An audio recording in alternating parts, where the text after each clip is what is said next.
ఓం శ్రీ గురుభ్యో నమః. శ్రీ భాగవత కృష్ణదేశికేంద్రుల వారి శుద్ధ నిర్గుణ తత్వ కందార్థములు. ఈ మతాల లక్షణములు వివరించుచూ ఉన్నారు. నాయన శిష్య, మాయ గదాలేని అహంబాయ గదా తన్నకుదానే అచలము నేర్పాటాయ గదా మాయ అనలేందాయ గదా మాయా చిత్ర మాయాగదోయి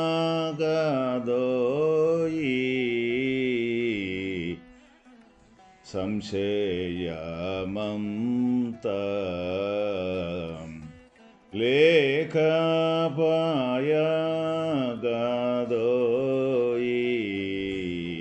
ఈ మాయాగదోయి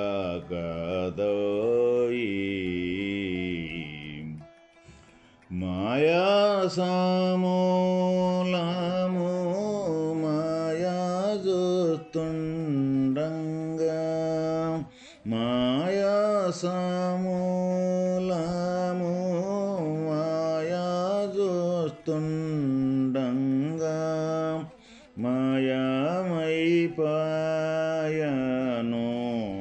మాయాకే ఇది చిత్ర మాయగదోయి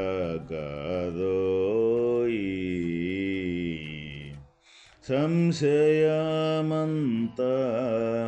పాయగదోయి.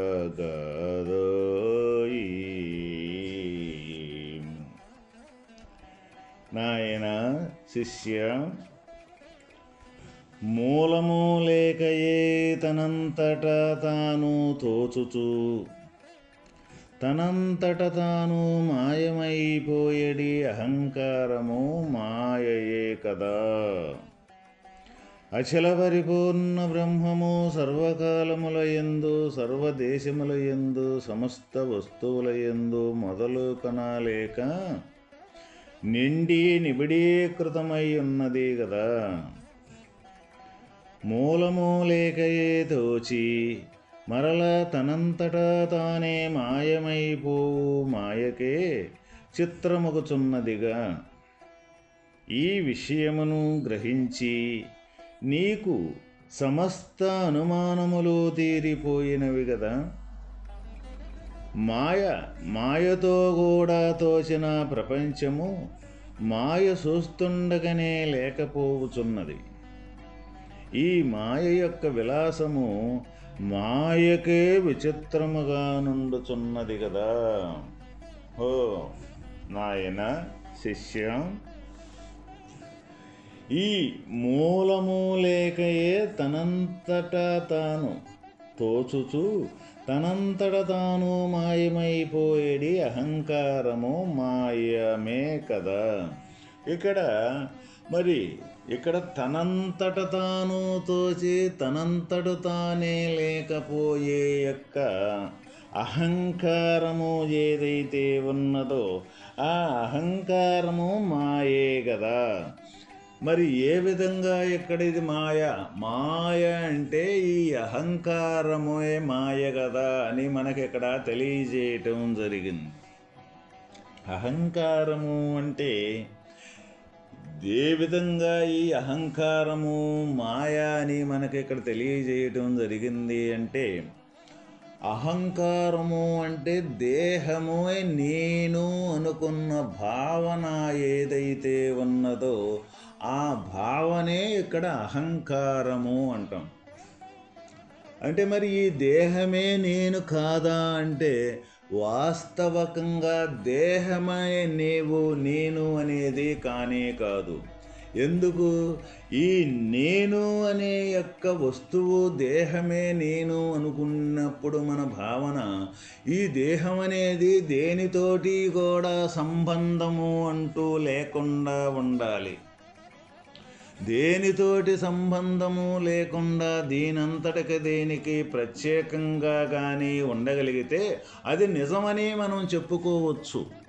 మరి ఈ దేహం అనేది నేను అనుకునే భావన లేనిది, ఇది మాయా అని మనకి ఇక్కడ ఎన్నోసార్లు మనకి ఈ వేదాంత విషయములో ఎన్నిసార్లు మనకి దీన్ని చెప్తూ ఉంటుంటారు. పెద్దలైతేనేమి, శాస్త్రాలైతేనేమి, వేదాల్లో అయితేనేమి, ఉపనిషత్తుల్లో అయితేనేమి, ఈ అహంకారమే, ఈ మాయే, ఈ ఎరుకే, ఈ అన్నిటి కూడా ఒకే అర్థాన్ని సూచించే యొక్క పదాలు. దీన్ని గురించే అనేక సార్లు మనకు చెబుతూ ఉంటారన్నమాట. అనేక కోణాల్లో మనకు దీన్ని వివరించుతూ ఉండటం జరుగుద్ది. మరి ఈ దేహమే నేను అనుకునే అహంకారం అనేది ఇది దేనితోటి సంబంధము అంటూ లేకుండా కానీ ఉంటే తప్పనిసరిగా ఆ స్వాభావికం కానీ, ఆ ఆలోచన కానీ, ఆ భావం కానీ నిజమే. దాన్ని ఎలాంటి మనం ఆక్షేపణ చేసేదానికి ఆస్కారమే లేదు. మరి సంబంధం అంటూ లేదా? ఈ దేహము దేనితోటి సంబంధం అంటూ లేకుండా ఉన్నదా? మరి దేనితోటి సంబంధం లేకుండా ఉంటే నిజమని మనం చెప్పుకుంటున్నాం. మరి దేనితోటైనా సంబంధం ఉంటే మరి ఇదే నేను అనుకునే భావన అబద్ధము. ఈ రెండింటినీ మనం విచారించుతాం. మరి దీని దేహానికి సంబంధం ఏంటిది? ఆహారము అంటూ లేనిదే ఈ దేహం అనేది ఉన్నదా? అంటే ఆహారం అంటూ లేకపోతే ఈ దేహం అనేది లేదు కదా. ఆహారం అనే యొక్క మార్పిడే ఈ శరీరం యొక్క రూపకం. ఆహారం యొక్క మార్పిడే ఈ శరీరం యొక్క రూపకం. అప్పుడు శరీరం దేనితోటి సంబంధం కూడుకోనున్నది? ఆహారంతో కూడుకోనున్నది. మరి అదేవిధంగా ఈ ఆహారం సంబంధం దేనితోటి కూడుకోనున్నది? పంచభూతాలతోటి ఆహారం అనేది మనకు తయారవుతూ ఉన్నది. మరి ఈ పంచభూతాలు దేనితో కూడుకొని ఉన్నాయి? సర్వవ్యాపకమైన ఏ శక్తి స్వరూపకం ఉందో, ఈశ్వర తత్వం ఉన్నదో ఆ ఈశ్వర యొక్క తత్వంతో ఈ పంచభూతాలు అనేది సమమై ఉండయి అన్నమాట, ఆధారపడి ఉండి. మరి అటువంటప్పుడు మరి ఈ దేహమే నేను అనుకునే భావన అహంకారము అనేది మాయ అని మనకి ఇక్కడ పెద్దలు తెలియజేయటం కానీ, మనకి తేటతెల్లంగా చూపించటం కానీ జరుగుతూ ఉన్నది. మరి ఇప్పుడు దీని సంబంధం ఎక్కడికున్నది? ఈశ్వరతత్వం కాడక సంబంధం ఉన్నది. ఈశ్వరుడు అంటే ఎవరు అంటే ఈ కనపడే ఈ దృశ్యరూపకానికి మొత్తాన్ని కదిలించి మెదిలించి సర్వక్రియలు సర్వకార్యకలాపాల్లో నడిపించేదానికి, ఈ సృష్టికి కానీ, ఈ స్థితికి కానీ, ఈ లయానికి కానీ, ఈ జీవరాశులు మొత్తానికి ఉత్పన్నమయ్యేదానికి మూల కారణమైన వాడు ఎవరైతే ఉన్నారో వాళ్ళే ఇక్కడ ఈశ్వరుడు అంటాం. అది ఈ సృష్టికే, ఈ జీవరాశులకే కాదు, ఈ పంచభూతాలకి కాదు, ఈ సూర్యచంద్రాలకి కాదు, ఏవైతే ఈ నవగ్రహాలు ఉన్నాయో ఈ నవగ్రహాలే కాదు, సర్వం ఈ విశ్వములో ఎటువంటి సూర్య కుటుంబాలు లక్షలు ఈ సూర్య కుటుంబాలు ఎన్నైతే వాటికి కూడా సర్వానికి కూడా ఆధారమైన స్వరూపము ఈశ్వరతత్వము అంటే. మరి ఈ దేహం అనే యొక్క సంబంధము, ఈ దేహము అనే యొక్క కలయిక ఈశ్వరతత్వం దాకా ఉన్నది అన్నమాట. మరి ఈశ్వరతత్వం దాకా ఉన్నప్పుడు ఈ దేహమే నేను అనుకున్న పరిధి ఏ పాటిది అని మనం ప్రతి ఒక్కరము కానీ విచారించినట్లయితే అప్పుడు ఈ దేహమే నేను అనుకున్న భావన అనేది అబద్ధము అని మనకే తెలిసిపోవటం జరుగుద్దన్నమాట. ఎప్పుడైతే ఇది అబద్ధమని మనకు తెలిసిపోద్దో, దీనితోటి కూడుకున్న సంబంధం ఎంత విశాలంగా ఉన్నదో ఆ విశాల తత్వమే ఇది కానీ, లేకపోతే ఇది ప్రత్యేకత అంటూ లేదు. ఈ తత్వాన్ని ఎవరైతే తెలుసుకోగలుగుతారో వాళ్ళే యొక్క ఈ మాయ యొక్క స్వరూపము అంటే ఈ అహంకారమే నేను. నేను అనే అహంకారం ఏదైతే ఉన్నదో, ఈ దేహం మట్టికి నేనే అనే అహంకారము అది లేదు అని తనకు తానికే తెలియటం అనేది జరుగుద్దన్నమాట.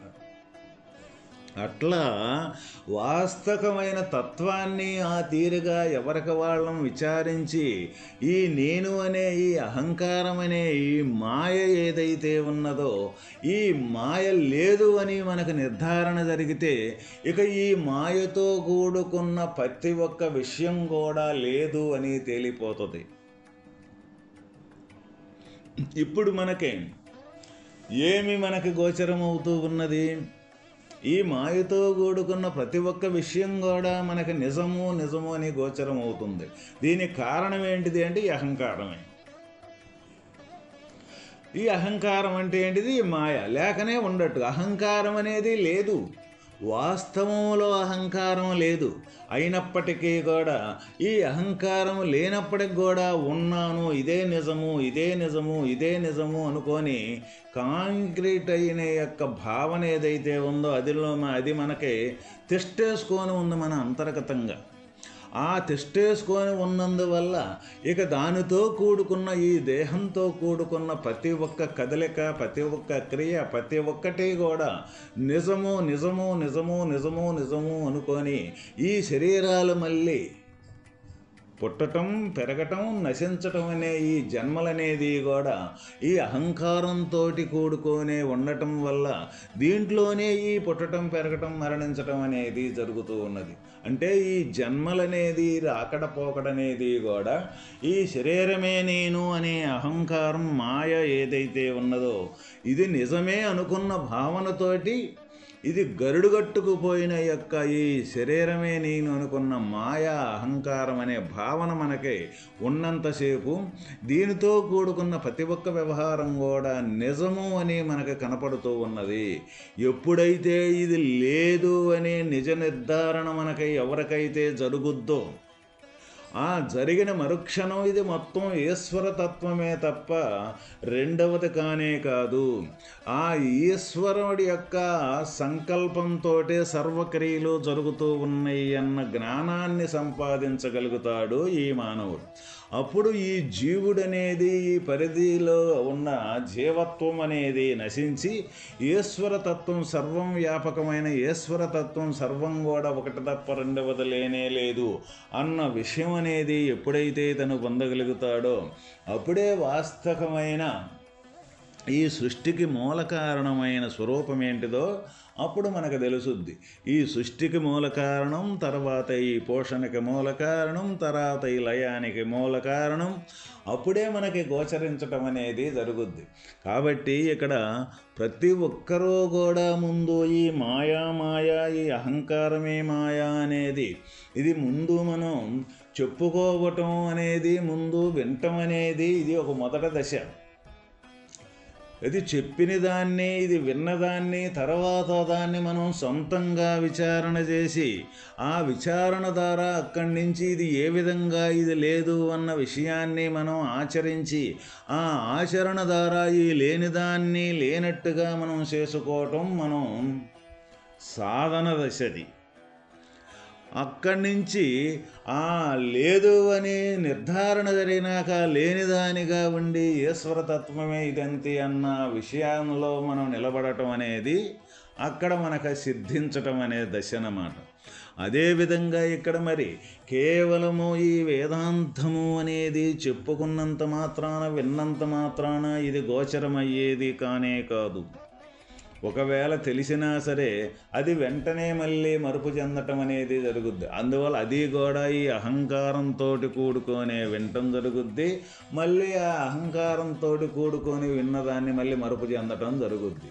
ఎందుకంటే ఈ లోకవాసన అంటే ఈ శరీరమే నేను అనుకున్న అహంకారంతో కూడుకున్న ప్రతి ఒక్క క్రియ కూడా అక్కడికక్కడే కనిపించటం జరుగుద్ది. అక్కడికక్కడే కనిపించిన తర్వాత మళ్ళీ ఎటు పోతుందో మటుమాయమైపోతుంది ఉంటుందన్నమాట. అందువల్ల లేకనే ఈ ప్రత్యేకత అనేది లేకనే ఉన్నట్టుగా భ్రమ కల్పించి ఆ భ్రమ యొక్క విధానంతో ఈ ప్రపంచం మొత్తం ఉన్నది. అందువల్ల ఈ మాయ యొక్క లక్షణాన్ని ముందు సంపూర్తిగా మనం తెలుసుకొని అందుకు లేదు అన్నారు. ఇది అంటే ఒక ప్రత్యేకత అనేది లేకనే ఉన్నట్టుగా కల్పింపబడింది.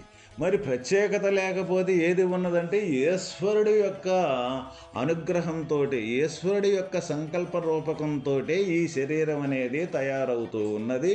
సర్వ కార్యకలాపాలు కూడా ఈశ్వరుడి యొక్క ఆజ్ఞతోటే ఈ నడుస్తూ ఉన్నది. ఈ మొత్తం కూడా, ఈ విశ్వం మొత్తం కూడా ఒకటే దేన్ని విడదీసేదానికి ఆస్కారం లేకుండా ఉన్నదన్నమాట. అందువల్ల కనపడే యొక్క ఈ దృశ్యరూపకం మొత్తం మనం నిజము అనుకుంటూ ఉన్నాం.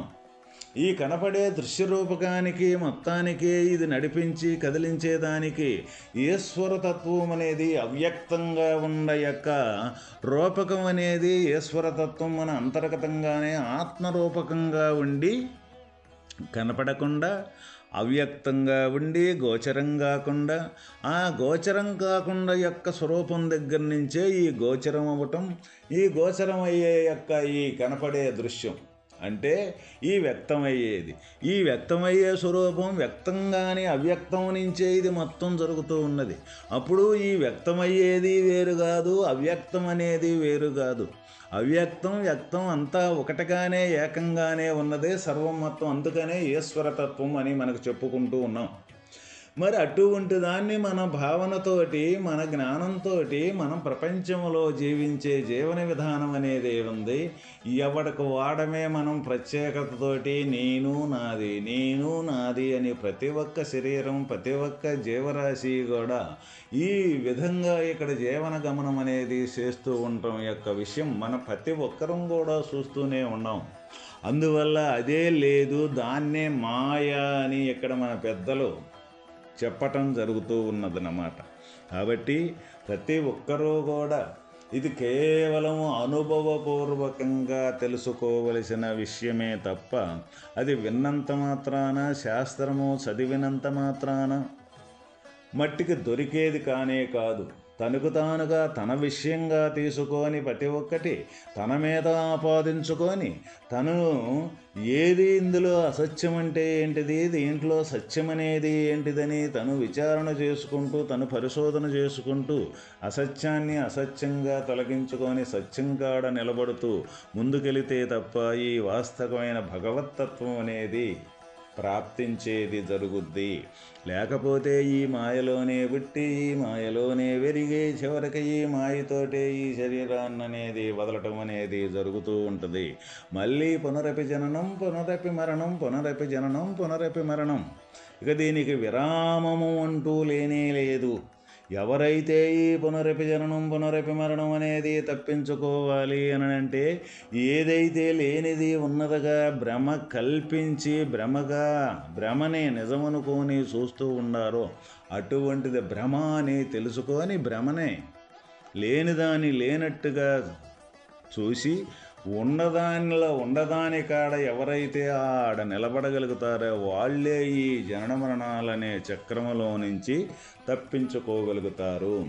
ఆ ప్రబోధమే ఇక్కడ మన శ్రీకృష్ణదేశిక ప్రభువుల వారు ఒక శిష్యుడు ప్రబోధించటం అనేది జరుగుతూ ఉన్నది ఈ శుద్ధ నిర్గుణ తత్వ కందార్థములలో. ఓం తత్సత్.